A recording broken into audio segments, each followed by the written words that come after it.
hari ini kita akan memulai pembelajaran kita yang ketujuh, ya, terakhir ya, sebelum kita masuk ke UTS. Ya. Assalamualaikum warahmatullahi wabarakatuh. Waalaikumsalam warahmatullahi wabarakatuh. Jadi sebelum kita memulai pembelajaran, maka baiknya kita berdoa dulu ya, menurut agama dan kepercayaan masing-masing. Ya. Berdoa dimulai.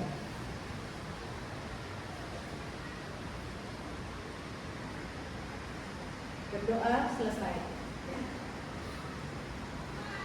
Baik ya, Ibu akan mengabsen kalian dulu ya. Silahkan nanti yang hadir menunjukkan tangan ya, agar pembelajaran kita bisa maksimal ya.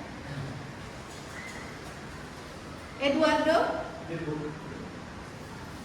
kemudian juga Salvia, Christopher, Yusril, tidak ada. Mana? Ya. Leila, oke. Kemudian juga Raja, hadir. Kemudian juga Muhammad Al-Ghifari, kemudian Kozunada, Yuda Satria, Armi Agung Satria, Alfat Maulana,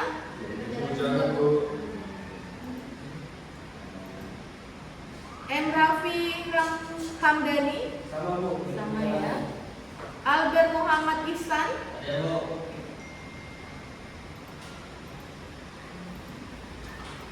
Hairul Mizan,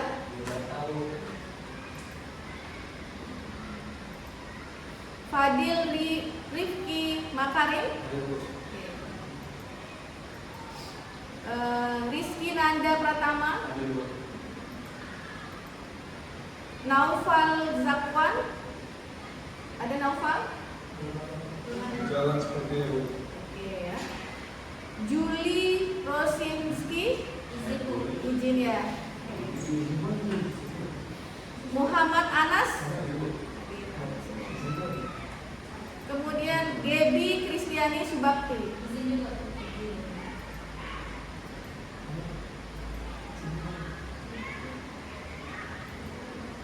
Baik, enak ya. Sudah cukup absen untuk hari ini. Lumayan ya, walaupun dalam keadaan beras ya. Ada 11 mahasiswa yang hadir. Share screen dulu ya. Sudah terlihat ya?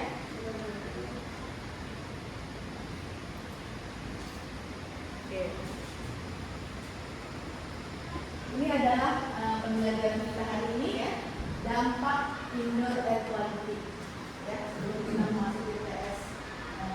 Capaian pembelajaran anak kita hari ini adalah mahasiswa mampu menjelaskan konsep dasar ventilasi udara ya, kemudian juga ada aerodinamika karena kita berhubungan dengan fisika, kemudian kita punya regulasi ya, jadi setiap K3 itu punya regulasi, punya standar ya, yang dimiliki oleh berbagai sumber kajian.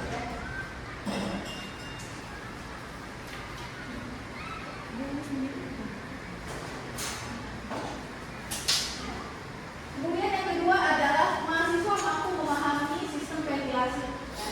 Kemudian juga ada proses ventilasi.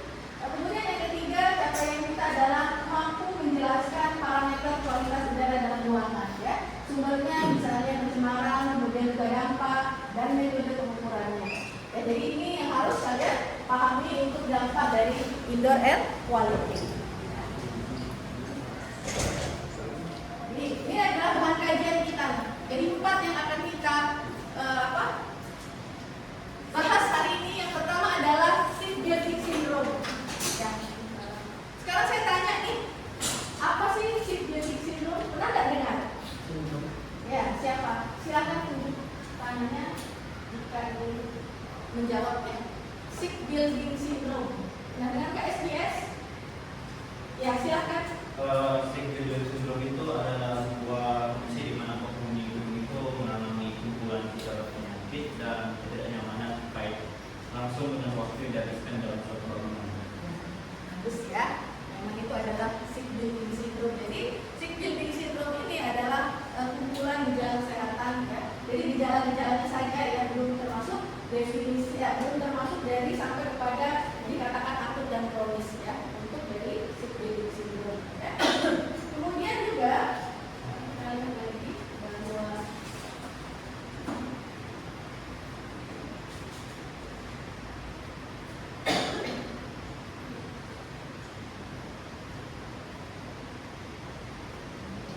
jadi untuk sick building syndrome itu ini ada bagaimana kita lihat kriteria diagnosisnya ya. Yang pertama adalah gejalanya itu bersifat non spesifik. Artinya apa? Kita hanya merasakan gejalanya saja, belum didiagnosa menjadi penyakit. Ya, seperti kita merasakan sakit kepala, kemudian juga mual, pusing dan lain sebagainya. Tapi kalau misalnya kita nanti keluar dari gedung tersebut, hal-hal seperti itu tidak lagi kita rasakan. Ya, itu jadi hanya gejalanya saja untuk sick building syndrome. Kemudian juga kita lihat bahwa tidak ada diagnosa. Ya, kalau untuk sick building syndrome itu tidak ada diagnosa untuk seperti apa penyakitnya yang sebenarnya. Ya, nanti kita akan hubungkan dengan BRI ya, seperti itu. Kemudian juga di sini ya, WHO ya bangun penelitian-penelitian mengenai indoor air quality yang berhubungan dengan sick building syndrome. Ya, seperti itu. Biasanya di sini ya, berdasarkan hasil penelitian 20% penghuni gedung mengalami gejala SBS. Ya.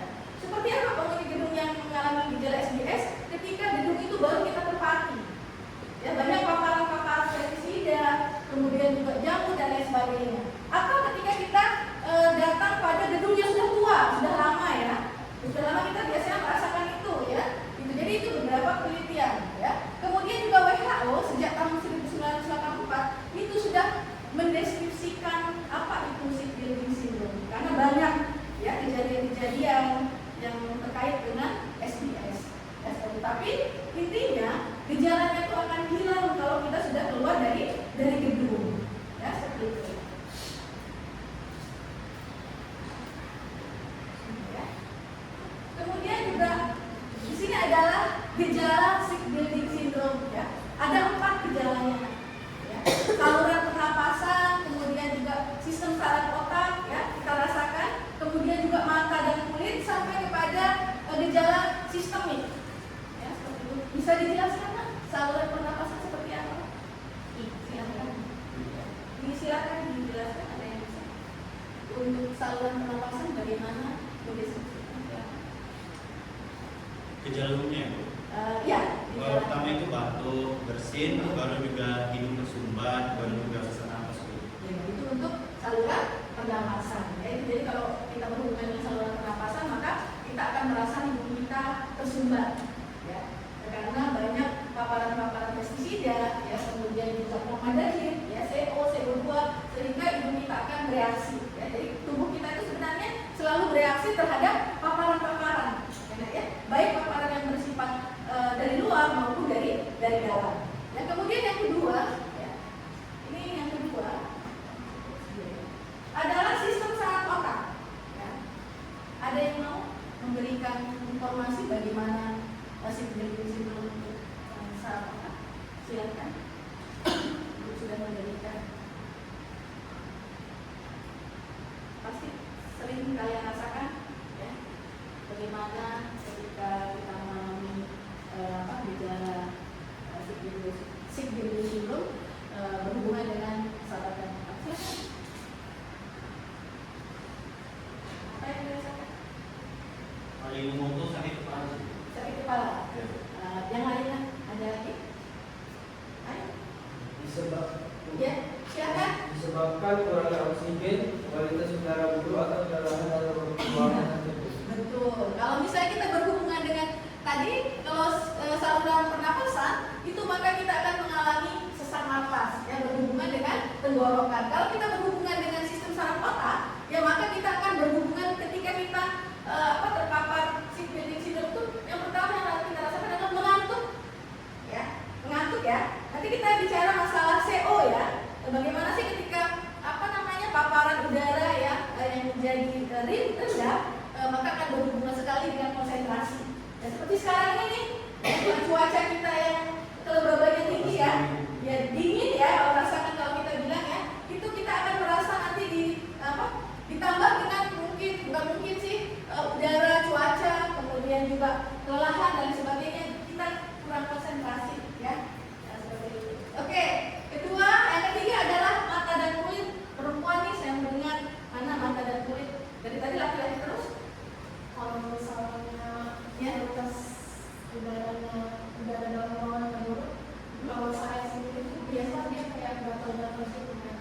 Nah, bagus ya. Jadi seperti itu nak. Kalau misalnya kualitas udara dalam ruangan itu kita bereaksi ya. Nah, kulit kita ya itu biasanya berhubungan dengan debu. Ya, kalau debu itu biasanya ini kulit menjadi kering. Ya, jangankan itu ketika udara menjadi lembab seperti ini, ya, melebihi nilai ambang batas maka kulit menjadi kering, bukan enak ya. Kita pun akan mengalami gatal-gatal. Seperti saya juga kalau terlalu dingin udaranya cuacanya maka kulit ini akan kering dan gatal-gatal. Ya, seperti itu berhubungan dengan mata dan kulit. Kemudian dengan sistemik. Ayo, perempuan lagi deh, sistemik. Ayo, jangan ngantuk ya nak ya, karena ini berhubungan dengan udara quality. Kebetulan hari ini. Oke, ayo, sistemik sudah ada tuh. Nah, ayo, bagaimana kalau kita berhubungan dengan sistemik? Jadi ini yang berhubungan dengan shipbuilding syndrome. Ya, dan terasa ya, sebenarnya kalian juga sering mengalami ini. Ya, seperti itu. Apalagi ketika kita nanti sekolahnya di gedung yang tua, ya, atau kuliahnya ya, gedung tua, gedung baru sama, itu biasanya kita akan mengalami shipbuilding syndrome secara tidak sengaja. Ya, ayo, apa yang berhubungan dengan sistem ini?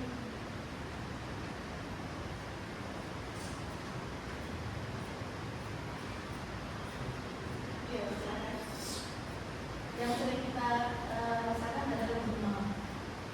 Yang biasa kita rasakan ya. Kenapa kita demam? Ya, karena udara tidak maksimal. Yang didukung sistem hidung kita juga yang tidak mendukung. Ya, apalagi ketika kita berada pada aktivitas yang berat. Ya, seperti itu. Ya, ini adalah gejala-gejala yang berhubungan dengan shipbuilding syndrome. Jadi bisa kalian rasakan. Ya. Oke ya, paham ya? Nah, apa sih penyebab dari shipbuilding syndrome? Ya. Apa yang menyebabkan penyakit tersebut datang kepada kalian, menyerang kepada kita? Ya. Yang pertama adalah ventilasi buruk. Ya, ventilasi buruk. Ya. Kemudian juga adanya polutan kimia. Ya. Karena ini aktivitas manusia, ya. Kemudian ada kontaminasi biologis, ya, seperti itu. Kemudian ada faktor fisik yang berhubungan dengan tadi saya bilang suhu, ya, kelembaban, pencahayaan ini juga membuat kita kurang nyaman.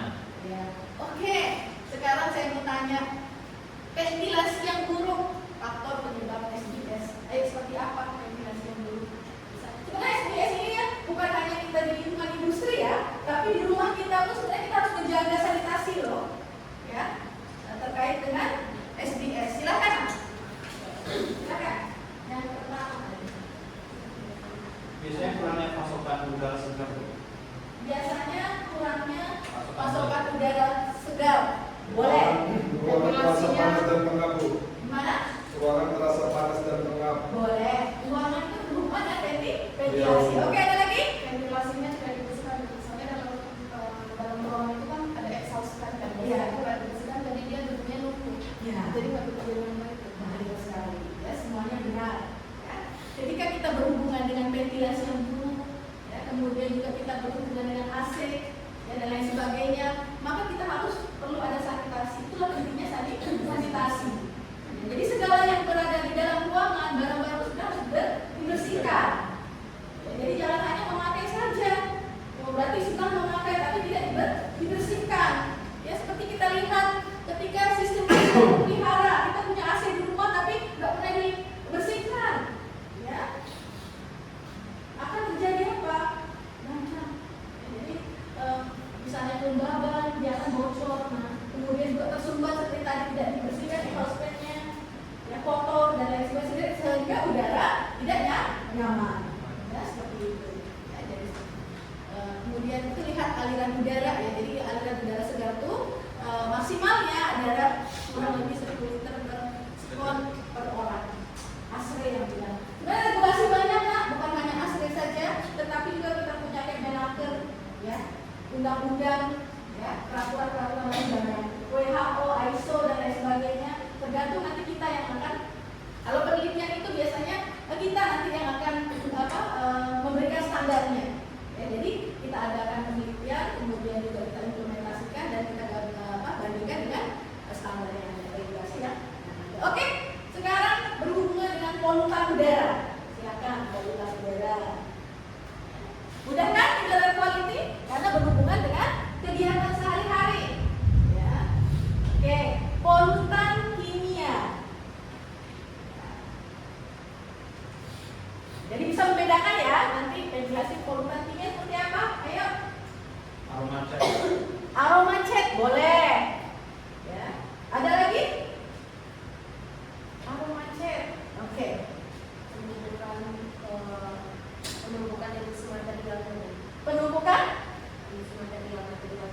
materialnya itu berhubungan dengan bahan bangunan, ya. Ada lagi?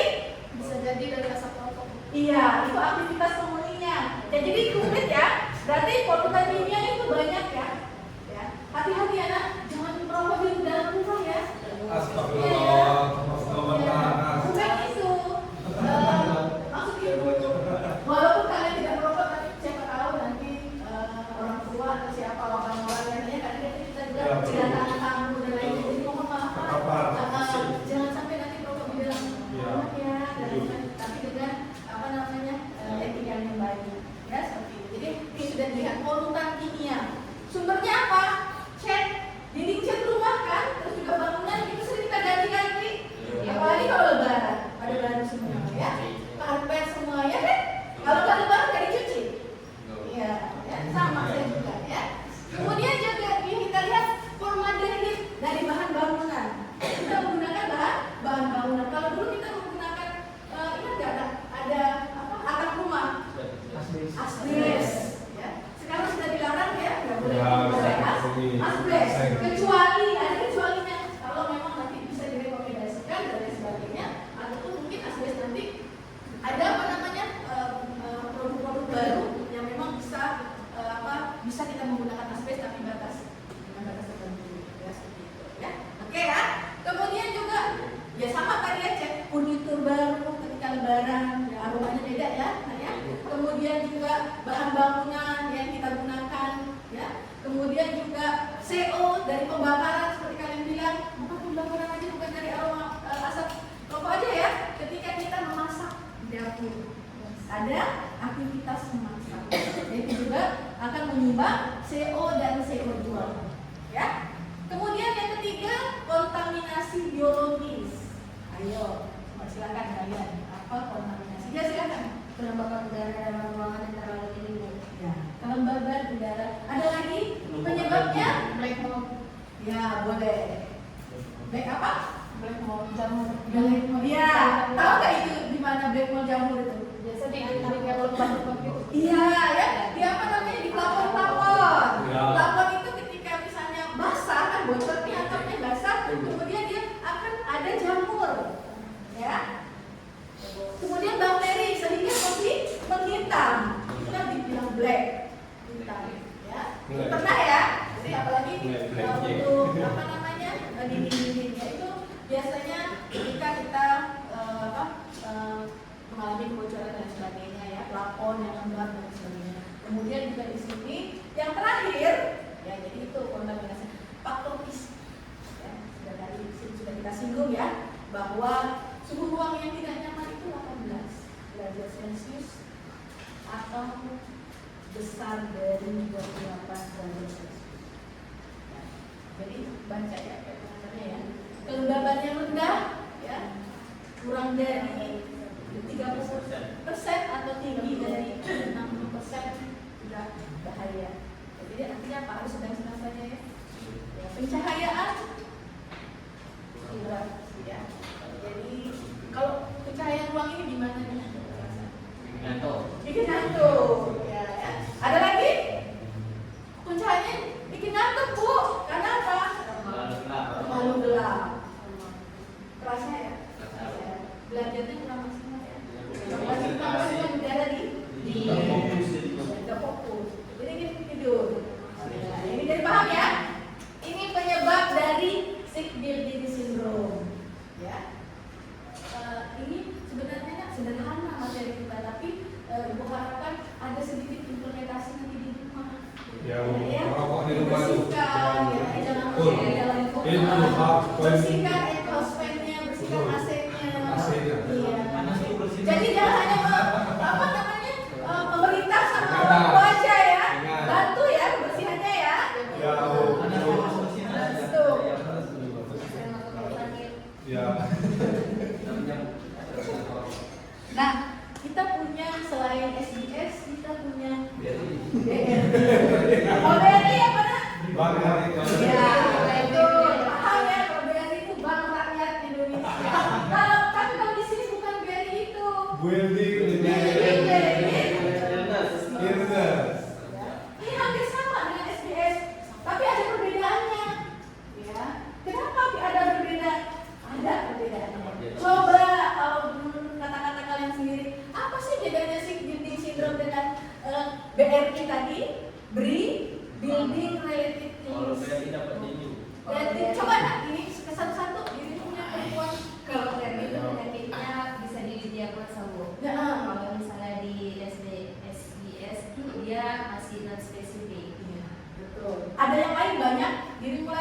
Sama Bu. Sama. Jangan ngakak lah sama. Ngomong dia dulu. Oh, dia dulu. Jadi kamu kalah. Yang lain lagi nak? Oke. CQD syndrome itu tidak spesifik, dia gejalanya gejala klinis. Kalau building related illness itu dapat diagnosis secara klinik sebagai penyakit tertentu. Ya, sudah baik semua. Ya, jadi paham ketika kita berbicara nanti. Oh, bedakan tuh antara building syndrome dengan BRI, ya seperti itu, ya. Nih, jadi paham ya? Nah, jadi BRI itu adalah sebenarnya merupakan diagnosa klinis. Sudah paham penyakitnya apa. Kalau namanya SDS itu tidak ada, hanya gejala saja. Tetapi hati-hati dengan gejala nih. Gejala juga bisa nanti akhirnya nanti kepada BRI tahapannya. Ya, seperti itu. Jadi gejala ini kita juga harus apa namanya waspada. Ya, karena dari gejala inilah nanti akhirnya kepada building related illness. Ya, seperti itu. Kita paham ya? Jadi pengobatan, jadi kalau BRI itu butuh pengobatan, tapi kalau SDS itu kita akan menghilang sendiri ketika keluar dari tubuh. Ya, tapi kalau rumah kita gimana kita mau keluar dari rumah kalau tidak nyaman? Ya, seperti itu. Ya, paham ya pengobatannya? Oke. Nah, ini dampak polutan di udara. Saya tanya nih, polutan itu apa sih? Hah? Polutan itu apa sih? Zat apa? Zat kimia. Apa ada lagi polutan itu apa? Zat kimia, Bu. Oke. Nih, saya Udara yang tercemar. udara yang tercemar. Bisa ada lagi? Zat yang menyebabkan pencemaran sehingga mengganggu kesehatan manusia. Ya, zat yang pencemaran yang bisa mengganggu kesehatan manusia. Ya, seperti itu zat pencemar. Tapi zat pencemarnya juga kalau sudah melebihi nilai ambang batas. Kalau hanya berupa belum melebihi nilai ambang batas, dia tidak akan menyebabkan gangguan kesehatan kepada penghuninya. Ya, ya. Kita punya CO dan CO2. Ya. Ini CO, karbon monoksida. Ya. OSAS itu memberikan batas paparan ya. Ketika kita berpapar karbon di dalam sebuah ruangan, itu hanya boleh batas paparannya itu 8 jam. Ya, seperti itu. Ya, hanya 8 jam saja per hari. Kemudian ketika kita sudah meningkat, ya, untuk kadar CO-nya 200 ppm. ppm itu apa sih? Hah? ppm apa? ppm. ppm. Ya, ya, paham ya? Jadi kalau sudah 200 ppm sakit kepala. Sering nggak kalian gini? Saya tuh sakit kepala saya, tapi saya tuh nggak ada penyebab. Nggak ada. Ya kalau ilmu fisik ya, tapi ini bukan ilmu gaib ya. Kalau ilmu fisik itu biasanya ada aksi, ada reaksi. Iya loh, sering kalian bilang bahwa saya ini nggak ada sebab mas apa, nggak ada sebab, nggak ada apa. Saya sakit. Gitu. Ya. Kalau dalam ilmu fisika itu ada aksi, ada reaksi. Ya. Nah, inilah tadi reaksi gaibnya. Ya, karena kadar CO sudah 200 ppm, mulai terasa ya sakit kepala, ya mulai ya. Kemudian meningkat sedikit 400 ppm. Kenapa sih? Tambah mual, tuh kantung, pusing dan lain sebagainya. Ya, ini berhubungan dengan kualitas udara. 800 ppm bisa 1600 ppm kematian. Pernah nggak dengar? Nah, ketika kita di dalam ruangan ya terpapar CO dan lain sebagainya, maka akan mengalami kematian. Ya, kenapa? Kenapa sih CO ini bisa mengakibatkan kematian? Saya tanya nih, kenapa CO? Apa sih yang ada dalam CO? Beda nanti dengan CO2. Ya, cuma beda 2 nih, CO itu 2 tuh. Apa bedanya? Kenapa sih CO itu bisa, bahan kimia CO itu bisa menyebabkan kematian? Kalau CO2 tidak. Ya, tidak. Ya, CO. Apa sih?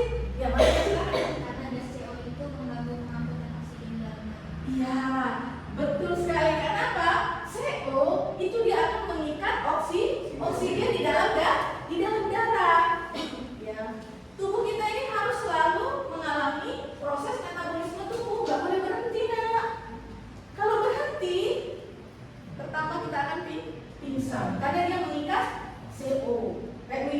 O2, oksigen. Kita memerlukan oksigen untuk hidup, memerlukan oksigen untuk bernafas. Ya itu ya, paham ya? Jadi dia itu kesenangannya mengikat O2. Ya, jadi kita nggak bisa napas, sesak napas kita. Ya, seperti itu. Makanya kita pertama itu adalah pingsan dan akhirnya akan mengalami kematian apabila lebih dari 2 jam untuk paparan 1600 ppm. Ya, ini dari itu. Kemudian juga kita mengenal CO2 di dalam ruangan. Karbon dioksida. Kalau tidak ada duanya maka dioksida. Ya. Kalau kita belajar mengenai apa bahan kimia, baca-baca ya. Jangan sampai salah nanti apa namanya karena dia ada simbol-simbol yang harus kalian pahami. Ya, seorang ahli kandungan. Ya. Ini kita lihat bahwa kondisi normal untuk karbon dioksida 400 sampai 600 ppm. Apa-apa? Aman. Ya. Naik sedikit ya, 600 sampai 1000. Ya, untuk kadar CO2 pasti ini ada sesuatu nih di ventilasi kita. Ya, karena pertukaran udara kurang baik. Ya, sudah ada nih gejala-gejala signalnya. Kemudian juga 1000 sampai 200 ppm. Nah, ini yang mengatur. Berarti di sini sudah ada kadar CO2-nya yang sudah 1000 sampai 200 ppm. Makanya kita akan merasa mengantuk. Ya. Ditambah dengan tadi kelembaban yang tinggi di atas 30%. Ya, seperti itu. Jadi tidak ada ya penyakit yang tiba-tiba muncul yang gaib ya. Indoor air quality ya. Pahami ya? Tidak ada tiba-tiba wah kayaknya di sini saya Bu kalau selalu masuk dalam ruangan ini saya selalu ngantuk Bu. Bawaannya kurang konsentrasi Bu. Jangan-jangan ada sesuatu nah.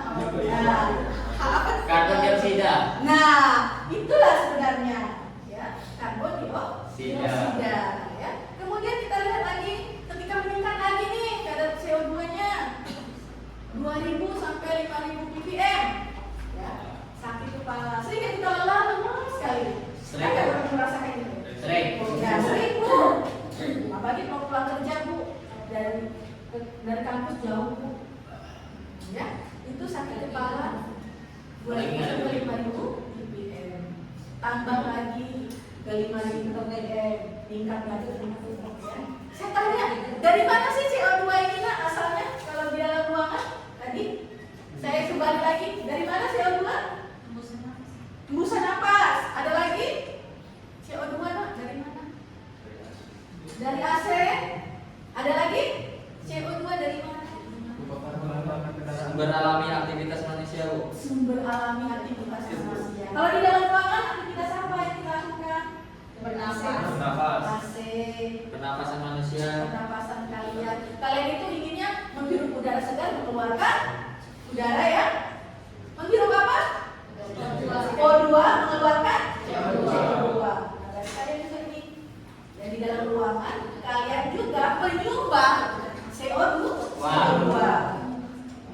Ada satu nih pernah ditanya juga nih, pernah nggak di dalam ruangan itu apa namanya kita juga selain kita mengeluarkan tadi pernapasan ada loh yang kalian keluarkan di dalam ruangan. Kentut, Bu. Ya itu apa itu? Wah, itu CO. Salah. CO. Bukan. Coba cek bukan. Coba cek. Bukan. Apa? Kalau kita mengeluarkan gas itu keluar apa itu? CO2. Kalau CO2 itu di dalam pernapasan beda apa? Nitrogen. Itu gas yang berbau kurang nyaman. Apalagi ketika kalian mengkonsumsi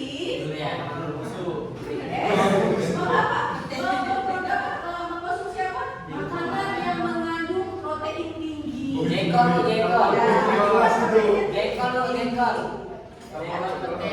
Paham ya? Luar biasa Kalian- protein. Kalian juga kan? Ya, kan? Makanya kalau papa itu tidak menjas ya. Jadi apa yang kalian keluar itu sebenarnya itu semua ilmiah proses. Ya, kalau kalian belajar lebih baik ya dan lain sebagainya, itu proses metabolisme alami yang kita keluarkan. Coba deh kalau kita keluarkan, apa yang kalian rasakan? Gembung. Enggak enak, bukan Gak apa. ada. Terus apa? Mual. Nah, itu. Pusing. Jadi apa artinya ada proses itu ada yang masuk, ada yang keluar.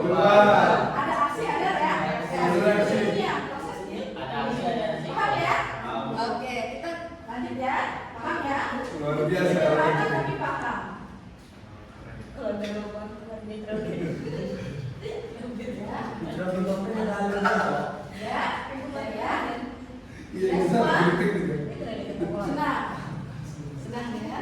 Senang Bu saya belajar Bu karena ini juga sesuai dengan kehidupan ya. Iya, Bu, realita, Bu. Realita. Tapi ini ilmiah ya. Bukan ya. Dampak VOC dan PM dan produktivitas kerja.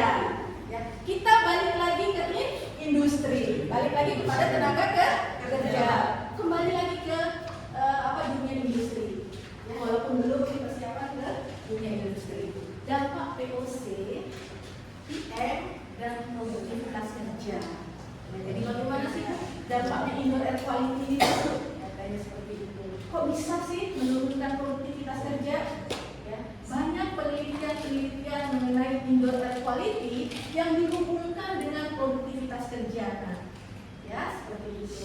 Contohnya kita lihat penurunan produktivitas pada kadar CO2, ya, jadi kadar CO2 itu karbon dioksida atau monoksida?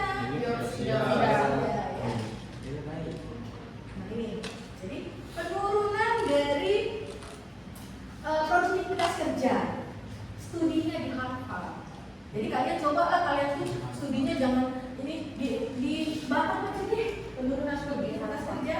Ya, disiapkan sudah semester 6 ya. Disiapkan ya proposalnya ya. Sebentar lagi PBL terus juga nanti magang dan skripsi. Ini studinya. Saya ingin sekali kalian menyumbang penelitian mengenai indoor air quality. Ya, banyak nak penelitian seperti itu. Nah, singkat ya. Kemudian juga tidak susah mencarinya. Peralatan itu kita punya lux meter, punya juga termometer, kebisingan kita bisa ambil, ya, dan lain sebagainya. Kecepatan mitigasi dan penanganan keluhan kesehatan. Ya, tadi sudah ada gejala dan lain sebagainya. Ini adalah bagaimana alur investigasi indoor air quality. Ya, jadi kalau kita menerima keluhan, sakit kepala, pusing, mual dan lain sebagainya, keluhan-keluhan seperti itu harus kita buatkan catatan. Ya, itu termasuk penerima keluhan. Ya, kemudian juga kita harus mencatat di sebuah buku atau laporan beberapa catatan yang dikeluhkan oleh penghuni gedung. Ya, seperti itu. Atau kalau daerah industri itu pekerja. Atau kalau kita misalnya bisa juga di universitas-institusinya banyak keluhan. Ya, seperti itu. Ini seperti ngantuk dan pertama adalah kita catat tertulis ya. Karena laporan itu berbentuk tertulis ya. Lokasinya di mana? Karena kan lokasi luas. Kalau misalnya di daerah industri itu ada misalnya departemen 1, 2, dan 3. Ya, ada lab dan lain sebagainya. Ya, pekerjaannya itu berbeda. Ya. Kemudian juga gejalanya. Ya, gejalanya apa? Apakah hanya mual, pusing dan lain sebagainya? Ataukah memang nanti bisa kita lanjutkan kepada BRI tadi? Ya. Nah, kemudian juga kita lihat, ya, sudah kita catat dengan baik, ya. Kita akan membuat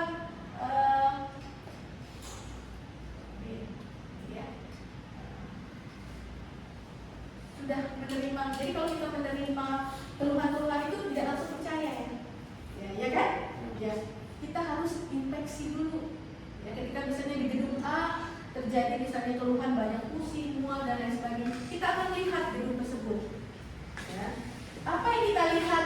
Misalnya AC-nya seperti apa, plafonnya apakah sudah seperti tadi ada jamur-jamur hitam, ya, ada kelembaban di sana, kebocoran dan lain sebagainya. Kemudian kita lihat juga toilet, kebersihannya dapur dan lain sebagainya. Ini yang sumber-sumber terjadi dari indoor air quality. Ya, sampai kepada tanda-tanda kontaminasi. Ya. Setelah itu, setelah kita lihat, kita akan mengukur. Ya. Ini adalah penelitian apa? Sudah belajar nggak metode penelitian? Kalau untuk penelitian indoor air quality, kuantitatif atau kualitatif nih? Kuantitatif. Berhubungan dengan angka. Kita akan melakukan pengukuran parameter CO2. Mungkin juga kita akan pencahayaan, ya, suhu, kelembaban dan lain sebagainya. Ya, itu yang akan kita ukur. Ya. Sampai kepada kita akan mengukur seperti tadi ketika ada timbul jamur, ya bakteri dan lain sebagainya, kita akan analisis, ya kita akan kirim ke laboratorium, ya seperti itu. Ya, ini, ya. Kemudian juga kita setelah kita dapat hasilnya, maka kita akan bandingkan, ya hasil dari laboratorium itu kita bandingkan dengan regulasi yang ada. Ya, jadi seperti itu. Jadi ini adalah langkah-langkah untuk investigasi indoor air quality. Menerima keluhan, investigasi, kita lakukan pengukuran, kemudian juga setelah itu kita analisis. Ya, itu yang harus kita lakukan. Ya.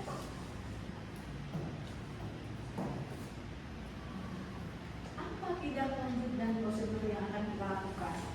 Ya, ada tindakan segera. Ya, sifatnya urgent. Kita lanjut ya, Naya. Pelaporan dan dokumentasi. Ya, setelah kita lakukan tadi yang pertama bagaimana mendapat keluhan, kemudian juga yang kedua kita akan cek ya berdasarkan keluhan-keluhan tersebut, kita investigasi, kemudian setelah itu kita melakukan pengukuran terhadap area-area yang memang bermasalah, ketiganya kita sudah masukkan ke dalam lab yang mendapatkan hasil, kemudian juga kita bandingkan hasil tadi dengan standar-standar yang ada. Ya, setelah itu selesai, tidak selesai sampai di situ. Ya, kita harus membuat laporan dan dokumentasi. Ya, pelaporan ini adalah komponen-komponen yang harus kita masukkan ke dalam laporan kita. Ya, ada laporan bersifat tertulis, ada juga bersifat digital. Ya, kemudian komponen laporan ini harus ada beberapa hal yang wajib ada. Ya, yang pertama adalah identifikasi gedung. Ya, jadi setiap gedung industri dan lain sebagainya itu kan beda-beda ya. Ada nama, ada misalnya luasnya berapa, fungsinya, terus juga mungkin jumlah penghuninya, jumlah pekerjaan beda-beda ya di setiap gedung ya. Kemudian juga apa tadi deskripsi keluhan kita catat dengan baik. Ya, kita lihat berapa sih jumlah penghuni, kemudian bandingkan berapa yang mengalami keluhan, berapa yang tidak. Ada peta lokasi jelas di sana tergambar ya. Ketiga adalah pengukuran. Pengukuran kita lakukan tidak pengukuran asal-asal saja. Ya, kita lakukan sesuai kepada kan ada monitoring indoor air quality ya. Bagaimana teknik pengukuran ya? Insya Allah nanti kita akan adakan observasi bagaimana kita melakukan teknik pengukuran di lapangan. Ya, satu yang harus kita pegang, alatnya dulu harus berkalibrasi dengan baik. Kita buat tabel. Ya, kalau pengukuran itu jangan satu kali aja nak. Ya, baik pengukuran untuk kita lakukan untuk pelaporan juga untuk kita lakukan penelitian. Minimal 3 kali pengukuran. Ya, jelas titik-titik samplingnya. Kemudian waktunya kita lakukan misalnya 1 jam sekali, 2 jam, 3 jam. Jadi di antara jam 1 hari itu kan di jam berapa yang tinggi nih? Ya, kan ada jam-jamnya ya. Berapa bisa di jam itulah, di waktu itulah nanti kita akan lihat bagaimana kenapa bisa tinggi misalnya untuk debu, partikulat dan lain sebagainya. Kemudian juga hasil analisa lab. Ya, hasil analisa lab. Ya, walaupun memang kalian S1 itu belum sampai situ ya. Ini namanya kalau hasil analisa lab itu adalah penelitian biomarker. Ya, artinya apa? Kalau kita sebagai anggota IBA itu bukan hanya gedungnya yang kita teliti, tetapi juga pekerjanya yang harus kita teliti. Karena paparan itu kan ada 2 sisi ya. Ya, manusia. Sudah.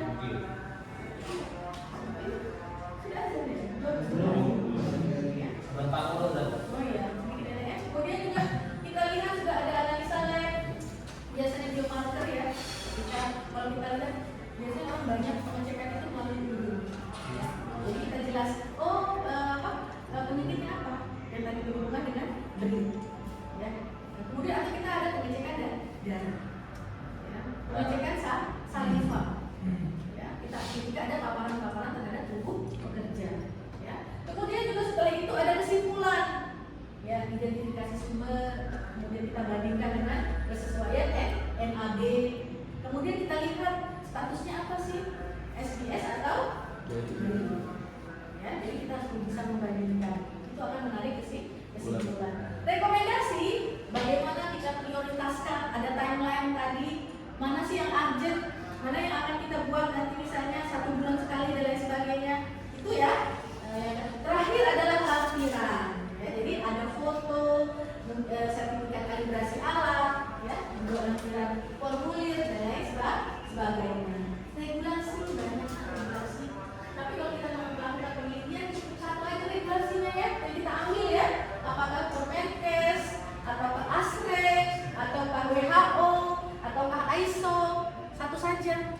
Ya intinya semuanya sama. Ya seperti itu. Ya paham ya? Nah, ini terakhir. Terakhir adalah setelah kita melakukan pelaporan, maka hari ini ringkasan perkuliahan kita hari ini. Ada 4 tadi yang kita